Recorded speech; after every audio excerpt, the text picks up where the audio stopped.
In verse 7, here's what they're going to do.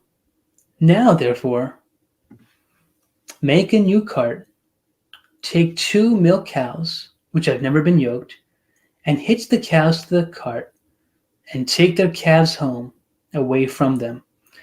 So they're going to try a new experiment here so that they can be 100% sure that it's God. Now, mind you, look at all the evidence here. Dagon's fell twice. The ark's been in 3 cities now. They still need another way to prove that this is God. And it reminds me of Harry Houdini. You guys may have you may know who he is. He was known for his impossible magic tricks and illusions. Known as the handcuff king. I'll say that more clearly. One of his most famous tricks was basically escaping from a submerged coffin in a river, handcuffed.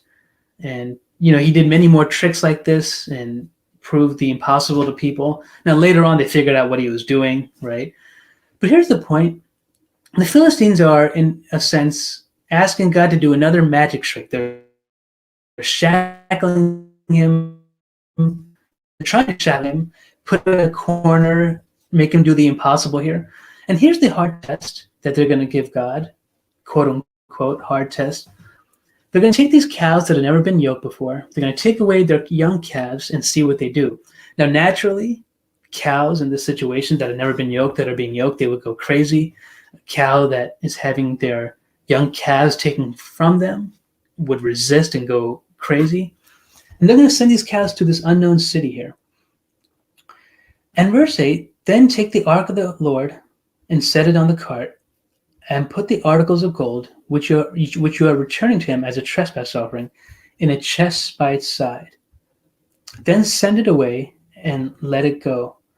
Notice that they don't open the ark. They put these golden sacrifices in a side chest. Later, the Israelites at Beth Shemesh, they're going to open the ark. Disaster. We're going to read about that soon. And verse 9, and watch, if it goes up to the road by its own territory to Beth Shemesh, then he has done us this great evil. But if not, then we shall know that it is not his hand that struck us. It happened to us by chance. They're still guessing God here, because notice the phrase, it happened to us by chance. Even after so many miraculous acts of judgment, the Philistines are still wondering, is this God or is this not God? You think about how this happens today.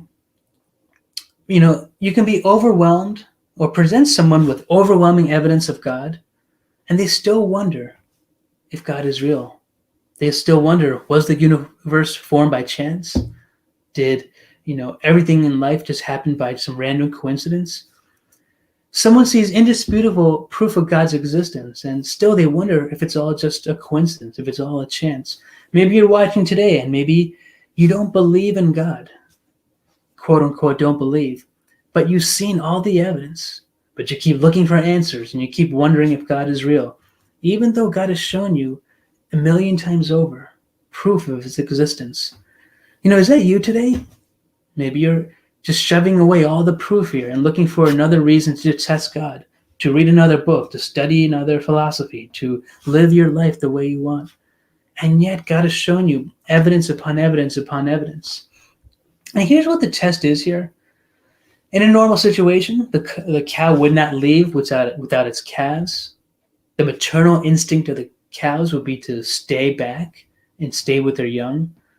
It will be the natural instinct of the cows to resist their yoke. They would not voluntarily leave to an unknown place. And so if they do this, this will be a supernatural sign. And so the Philistines are going to put God to a test here again. In verse 10, then the men did so.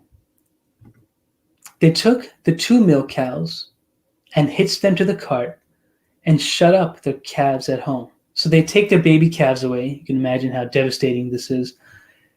And they set the ark of the Lord on the cart and the chest with the gold rats and the images of their tumors. Now in Numbers chapter 4:15, God had commanded the Israelites not to touch the ark. In fact, in Exodus 25, they were to carry the ark through poles on the side of the ark. But because they are Philistines, God's going to overlook all this. They're ignorant of the law of Israel, and God is not going to hold them to account for this.